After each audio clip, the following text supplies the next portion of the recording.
नमस्कार दोस्तों, you are watching my channel teaching by Rameshwari. हम आपको पढ़ा रहे हैं भारतीय संविधान के अनुच्छेद और अनुच्छेद 11 के बाद में। अब चलिए आज हम आपको बताते हैं अनुच्छेद 12। अनुच्छेद 12 में क्या लिखा है, अनुच्छेद 12 क्या कहता है, जो कि आपको पता होना चाहिए। तो अनुच्छेद 12 कहता है, देता है राज्य की परिभाषा, यानी भारत राज्यों का संघ है। भारत राज्यों का संघ है, आपको पता होगा।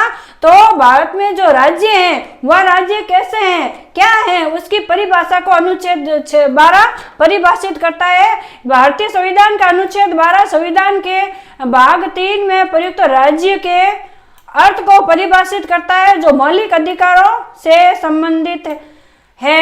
इस अनुच्छेद के अनुसार राज्य में भारत की सरकार और संसद, देखिए भारत की सरकार और संसद प्रत्येक राज्य की सरकार और विधायिका, सभी स्थानीय प्राधिकरण और भारत के क्षेत्र के भीतर या भारत सरकार के नियंत्रण में अन्य प्राधिकरण शामिल हैं।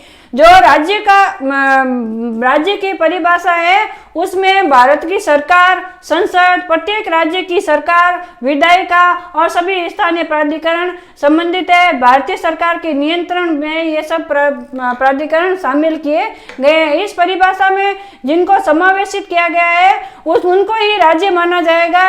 उनके ही कार्रवाई के खिलाफ आप अपने अधिकारों का रक्षण करने के लिए मांग कर सकते हो। यानी संसद, विधायिका, भारतीय सरकार और कानून, इनके खिलाफ ही आप कार्रवाई कर सकते हो और अपने अधिकारों को मांग कर सकते हो। आप विधायिका के पास जाके आप मांग कर सकते हो। किसी राज्य की विधायिका, कार्यपालिका या संसद के पास में जाकर आप अपने अधिकारों के रक्षण की मांग कर सकते हो।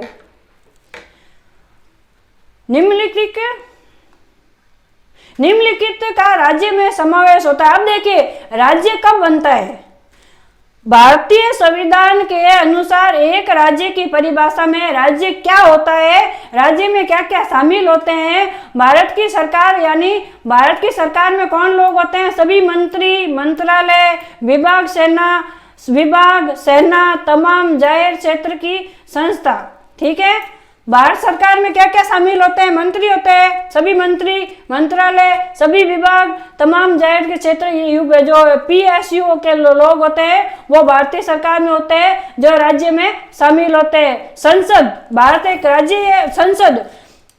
संसद में क्या क्या है, लोकसभा, राज्यसभा, राष्ट्रपति, अध्यक्ष, सभापति, सभी सदस्य और उनके द्वारा दिए गए, पारित किए गए कानून आदि, ये सभी एक राज्य में आते हैं। और राज्य में क्या आता है, राज्य की सरकार।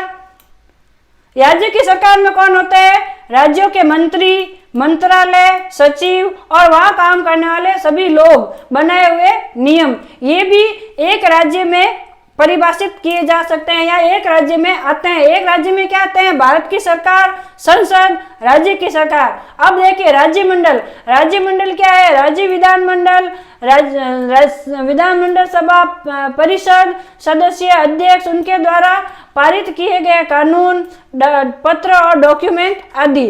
और क्या होता है, स्थानीय प्राधिकरण में कौन कौन से होते हैं, म्यूनिसिपालिटी, नगरपालिका, पंचायत, संस्था आदि। ठीक है ना, संस्थाएं कौन सी है, LIC, ONGC, घेल आदि संस्थाएं। और स्थानीय पदाधिकारी कौन कौन से होते हैं, कमिश्नर, कलेक्टर, पुलिस, सरकारी डॉक्टर, बस ड्राइवर आदि। आपको कुछ कंफ्यूजन हो रहा होगा। देखिए हम बताते हैं कि अनुच्छेद 12 राज्य को परिभाषित करता है। राज्य को परिभाषित करते हुए उसमें अब ये बताता है कि एक राज्य किससे मिलकर बना होता है।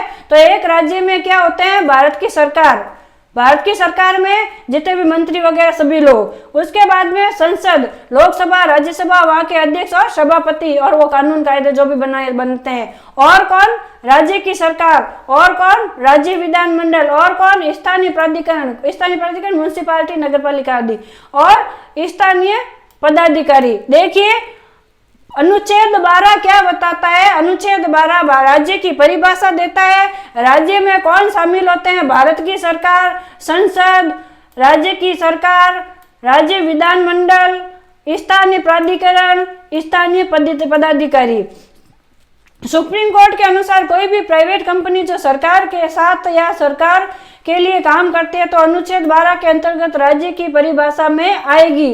अब देखिए, सरकारी जो भी काम है, सरकारी लोग हैं, जो भी सरकारी काम है वह सब राज्य के अधीन आते हैं। लेकिन जो कंपनियां लिमिटेड है, ठीक है ना, लिमिटेड है, प्राइवेट कंपनी है जो सरकार के अधीन काम करती है, वह भी राज्य में शामिल की जाएगी। उदाहरण बीसीसीआई 2019 तक अपने को प्राइवेट बताकर राज्य के राज्य दायरे से दूर रहा, लेकिन सुप्रीम कोर्ट ने उसे राज्य की परिभाषा में समावेश किया। बीसीसीआई जो भारतीय क्रिकेट काउंसिलिंग एसोसिएशन है, बीसीसीआई, वो पहले क्या कहती थी कि हम भारतीय सरकार या राज्य के अधीन नहीं है, लेकिन 2019 के बाद में उसे भी भारत के राज्य में शामिल कर दिया गया।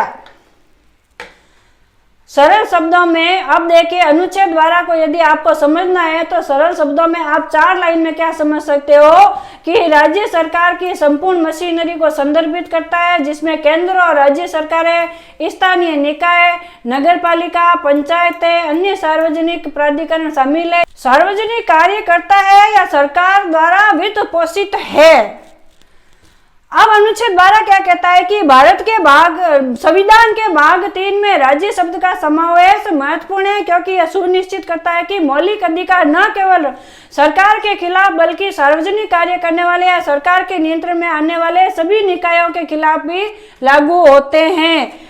ठीक है, अनुच्छेद 12 क्या कहता है कि अनुच्छेद 12 यह सुनिश्चित करता है कि मौलिक अधिकार केवल राज्य सरकार के कार्यों तक सीमित नहीं है, बल्कि सरकारी शक्तियों का प्रयोग करने वाले अन्य निकायों के कार्यों तक भी विस्तारित है। यानी जो मूल अधिकार है, मौलिक अधिकार है, वो खाली सरकार के लिए नहीं है, सरकार के अंडर में जो भी निकाय काम करते हैं, जो भी ऑफिस काम करते हैं, जो भी संस्थाएं काम करती है, उनके लिए भी अनुच्छेद 12 लागू होता है। यह सुनिश्चित करता है कि संविधान के भाग 3 के तहत गारंटीकृत अधिकार सभी नागरिकों के लिए उपलब्ध है और सार्वजनिक क्षमता में कार्यरत गैर सरकारी संस्थाओं के कार्यों द्वारा प्रतिबंधित नहीं है। यानी अनुच्छेद 12 क्या बताता है कि कौन कौन सी राज्य किन किन संस्थाओं से मिलकर बना है और कौन कौन सी संस्थाएं राज्यों के अंतर्गत आती है, वह हमने आपको अनुच्छेद 12 में बताया। आशा करते हैं कि आपको अनुच्छेद 12 समझ में आया होगा। तो कमेंट कीजिएगा, लाइक कीजिएगा और हमारे चैनल को सब्सक्राइब कीजिएगा। धन्यवाद, नमस्कार।